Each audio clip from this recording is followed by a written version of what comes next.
இந்த நாளின் காலை வேளையிலே ஆண்டவர் நமக்கு தருகிற வார்த்தை சங்கீதம் 46வது அதிகாரம் 1வது வசனம். தேவன் நமக்கு அடைக்கலமும் பலனும் ஆபத்து காலத்தில் அனுகூலமான துணையுமானவர். அன்பான தேவ பிள்ளைகளே, இந்த காலை வேளையிலே ஆண்டவர் நமக்கு தருகிற விசேஷித்த வார்த்தை இதுதான். எவ்வளவு பெரிய சூழ்நிலைமைகள், எவ்வளவு பெரிய அங்கலாய்ப்புகள், எவ்வளவு பெரிய குழப்பங்கள், எவ்வளவு பெரிய மன கஷ்டங்களின் மத்தியிலே நாம் இருந்தாலும் தேவன் அதன் நடுவிலே நமக்கு அடைக்கலமும் பலனும் ஆபத்து காலத்தில் அனுகூலமான துணையுமாய் இருப்பேன் என்று இந்த காலைவேளையிலே வாக்கு கொடுக்கிறார். ஏதோ ஒரு காரியத்தை குறித்து பயந்து போய் டிசிஷன் எடுக்க முடியாதபடி என்ன செய்ய அப்படிங்கிற சூழ்நிலைமையில தவித்து கொண்டிருக்கிறீங்களா?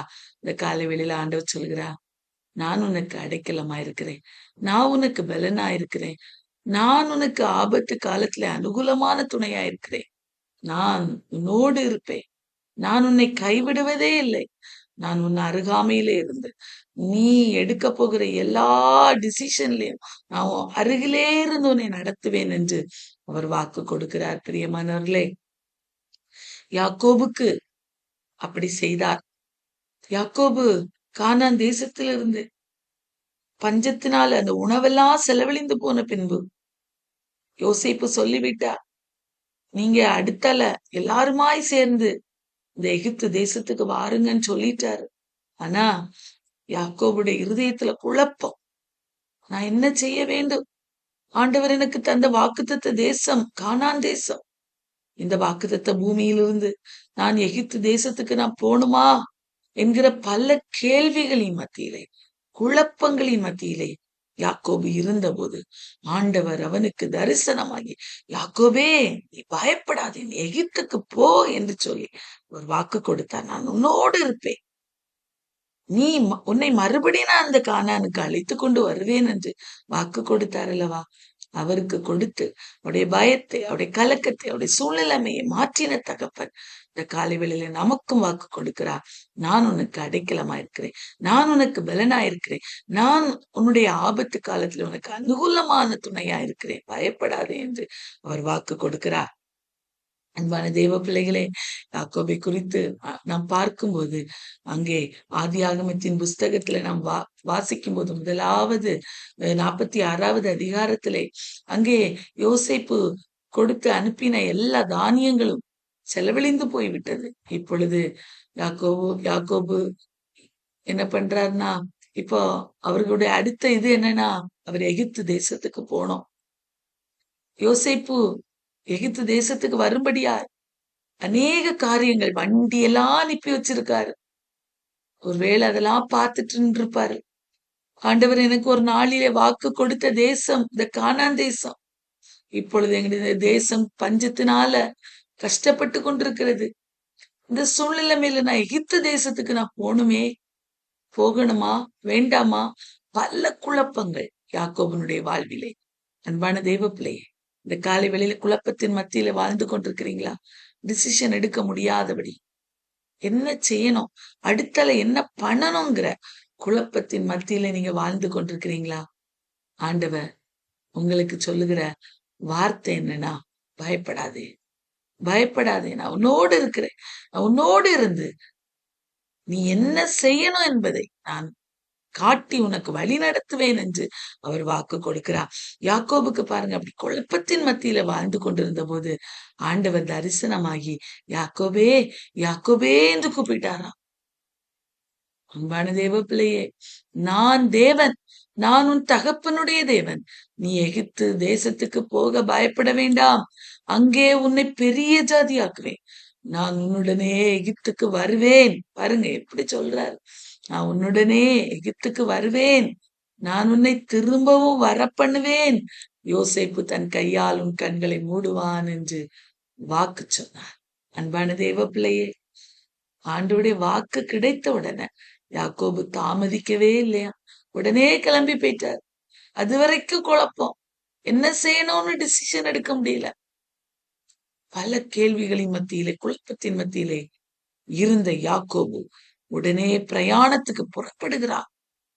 அன்பான தேவ பிள்ளையே, இந்த காலை வேளையிலே குழப்பத்தின் மத்தியிலே வாழ்ந்து கொண்டிருக்கிற நமக்கு ஆண்டவர் இந்த காலை வேளையிலே தருகிற ஆறுதலான வார்த்தை, நீ பயப்பட வேண்டாம், நீ பயப்பட வேண்டாம், உன்னை நான் ஆசீர்வதிப்பேன், உனக்கு நான் சொன்னதை செய்வேன், நான் உன்னை ஆசீர்வதித்து பெரிய ஜாதியாக்குவேன் என்று அவர் வாக்கு கொடுக்கிறார். யாக்கோபும் யாக்கோவுடைய குடும்பத்தார் அத்தனை பேர் எகிப்துக்கு போனவர்கள் மொத்தம் 70 பேர். யாக்கோவுடைய குமாரர்கள், யோசேப்பினுடைய எகிப்து தேசத்துல பிறந்த 2 குமாரர்கள், இப்படி எல்லாம் சேர்ந்து 70 பேராய் அவர்கள் எகிப்திலே இருக்கும்படியாய் அவர்கள் போகிறார்கள். அன்பான தேவ பிள்ளையே, இந்த காலை வேளையிலே நாம் எடுக்கிற ஒவ்வொரு டிசிஷன்லயும், ஒவ்வொரு காரியங்களிலும் ஆண்டவர் நம்மோடு இருக்கிறாரா, ஆண்டுடைய சித்தத்தின்படி எடுக்கிறோமா என்பதை இந்த காலை வேளையில சிந்தித்து பார்க்க வேண்டும். ஏனோதானோ இந்த உலகத்தின் மனிதர்கள் எப்படி டிசிஷன் எடுக்கிறாங்களோ அதை போல எடுக்கிறோமா, அல்லது ஒவ்வொரு காரியங்களை செய்யறதுக்கு முன்புதான் ஆண்டவருடைய சமூகத்துல உட்கார்ந்து இருந்த, ஆண்டவரே எனக்கு குழப்பமா இருக்குப்பா, எனக்கு ஏதாவது வழி காட்டியறலுங்கப்பா என்று கேட்டு அவருடைய ஆலோசனைக்காக நாம் காத்திருக்கிறோமா என்பதை இந்த காலை வேளையில சிந்தித்து பார்க்க வேண்டும்.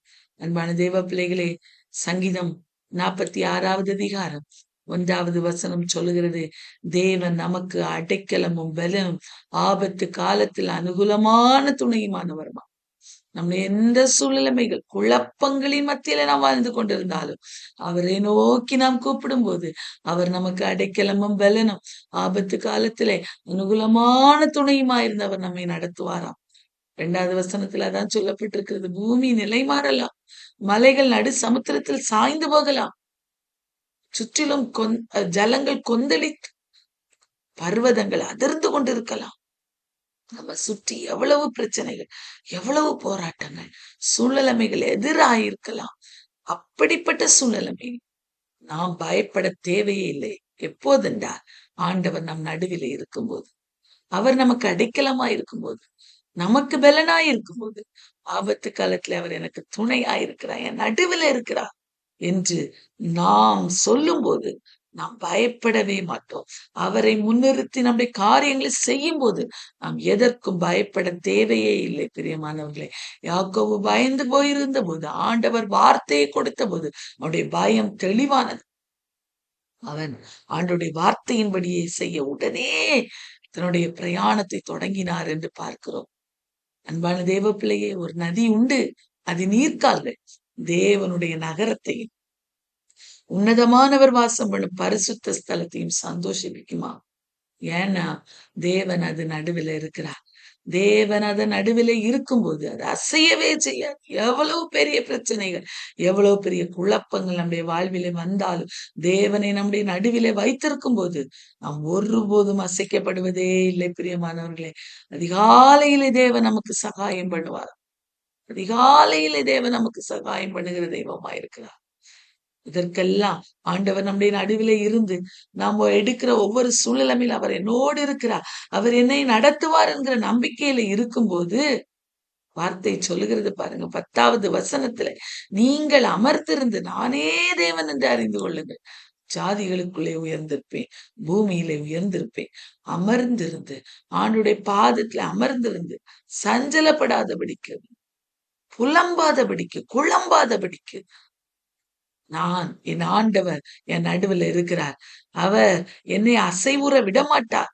அவர் என் வாழ்வில எல்லாவற்றையும் செய்வார் என்று நாம் அவருடைய பாதத்துல அமர்ந்திருக்கும் போது அவர் நம்முடைய வாழ்விலே பெரிய காரியங்களை செய்ய அவர் வல்லமையுள்ள தெய்வமாய் காணப்படுகிறார். பிரியமானவர்களே, செப்பனியாவின் புஸ்தகத்திலே நாம் வாசிக்கும் போது, செப்பனியா 3வது அதிகாரத்திலே நாம் வாசிக்கிறோம், சியோன் குமாரத்தியே கம்பீரித்து பாடி, இஸ்ரவேலரே ஆர்ப்பரியுங்கள், எருசலேம் குமாரத்தியே நீ முழு இருதயத்தோடு மகிழ்ந்து களி கூறு என்று ஆண்டவர் சொல்லு. ஏன்னா ஆண்டவர் நம்முடைய நடுவில் இருக்கிறார் அல்லவா. நான் பயப்படாதே என்று அவர் வாக்கு கொடுத்து விட்டார் அல்லவா. எதற்கு பயப்பட வேண்டும்? கம்பீரித்து பாடணும், மகிழ்ந்து ஆர்ப்பரிக்கணும். ஆண்டவர் என் வாழ்வில பெரிய காரியங்களை செய்ய போகிறார், செய்வார் என்கிற நம்பிக்கையில பெருகணும். 15வது வசனம் சொல்லுகிறது, அவர் உன் ஆக்கினைகளை அகற்றி உன் சத்துருக்களை விலக்கினார். இஸ்ரவேலின் தேவன் ராஜாவாகிய கர்த்தர் உன் நடுவிலே இருக்கிறார். தேவன் அதன் நடுவிலே இருக்கிறார், அது அசையாது. அதிகாலையிலே அது தேவன் அதற்கு சகாயம் பண்ணுவார் என்று வாசித்தோம் அல்லவா. இங்கே கர்த்தர் உன் நடுவில் இருக்கிறார் அல்லவா. இனி நீ தீங்கை காண மாட்டார். ஒவ்வொரு நாளும் அதிகாலையிலே ஆண்டுடைய சமூகத்திலே வந்து அமர்ந்திருக்கிறாய் அல்லவா? அவர் அமர்ந்திருக்கிற அத்தனை பிள்ளைகளுடைய நடுவிலும் அவர் வாசம் பண்ணுகிறார். அவர் நம்மை தீங்கை காண அனுமதிப்பதில்லை. ஆகவேதான் நான் வார்த்தை சொல்லுகிறது, இனி நீ தீங்கை காணாதிருப்பாய். அவர் உன் நடுவில வந்து வாசம் பண்ண ஆரம்பித்து விட்டார் அல்லவா? இனி நீ தீங்கை காண மாட்டாய். உன் வாழ்வில் ஆசீர்வாதத்தை நான் தருவேன் என்று அவர் வாக்கு கொடுக்கிறார். பாருங்க, சீயோனை நாளில் எருசலேமை பார்த்து பயப்படாதே என்று, சீயோனை பார்த்து உன் கைகளை தளர விடாதே என்று சொல்லப்படும். இந்த காலை வேளையிலே ஆண்டவர் நம்மை பார்த்து சொல்ல, பயப்படாதே, உன் கைகளை தளர விடாதே என்று அவர் சொல்லுகிறார். எந்த காரியத்தை குறித்து பயந்திருக்கிறாயோ, எந்த காரியத்தை குறித்து தளர்ந்து போயிருக்கிறாயோ, இன்னைக்கு ஆண்டவர் சொல்ற, பயப்படாதே, உன் கைகளை தளர விடாதே, நான் உன்னோடு இருக்கிறேன், உன் நடுவில் வாசம் பண்ணுகிறேன் என்று அவர் வாக்கு கொடுக்கிறார். அன்பான தேவ பிள்ளையே, அவருடைய வாக்கை பிடித்துக் கொள்வோம். பாருங்க, தேவனாகிய கர்த்தர் நடுவில் இருக்கிறார். அவர் எப்படிப்பட்டவர்? அவர் வல்லமையுள்ள, அவர் ரட்சிப்பார். அவர் உன் பேரில் சந்தோஷமாய் மகிழ்ந்து தன்னுடைய அன்பு நிமித்தம் அமர்ந்திருப்பார். அவர் அமர்ந்திருப்பார். அவர் உன் பேரில் கம்பீரமாய் மகிழுவார். அவர் நம்முடைய நடுவில் இருக்கும்போது சஞ்சலப்பட தேவையில்லை, புலம்ப தேவையில்லை, அங்கலாய்க்க தேவையில்லை. அவர் வல்லமையுள்ள காரியங்களை நம்முடைய வாழ்விலே நிச்சயம் செய்வார். பயப்பட வேண்டிய அவசியமே இல்லை. அன்பான தேவ பிள்ளைகளே, கடைசியாக 19வது வசனத்திலே கடைசி பகுதியிலே, அவர்கள் வெட்கம் அனுபவித்த சகல தேசங்களிலும் அவர்களுக்கு புகழ்ச்சியும் கீர்த்தியும் உண்டாக செய்வேன் என்று அவர் வாக்கு கொடுக்கிறார். அவர் நம்முடைய நடுவில் வந்துட்டார்ல, இனி பயப்பட வேண்டிய அவசியம் இல்லை. நாம் வெட்கப்பட்ட அத்தனை இடங்களிலும் அவர் நம்மை புகழ்ச்சியும் கீர்த்தியுமாய் அவர் வைப்பார்.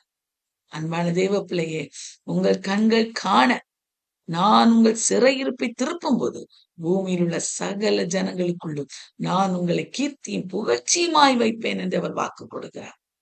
அன்பான தேவ பிள்ளையை, சோர்ந்து போக வேண்டாம். இந்த வார்த்தையை பிடித்துக் கொள்.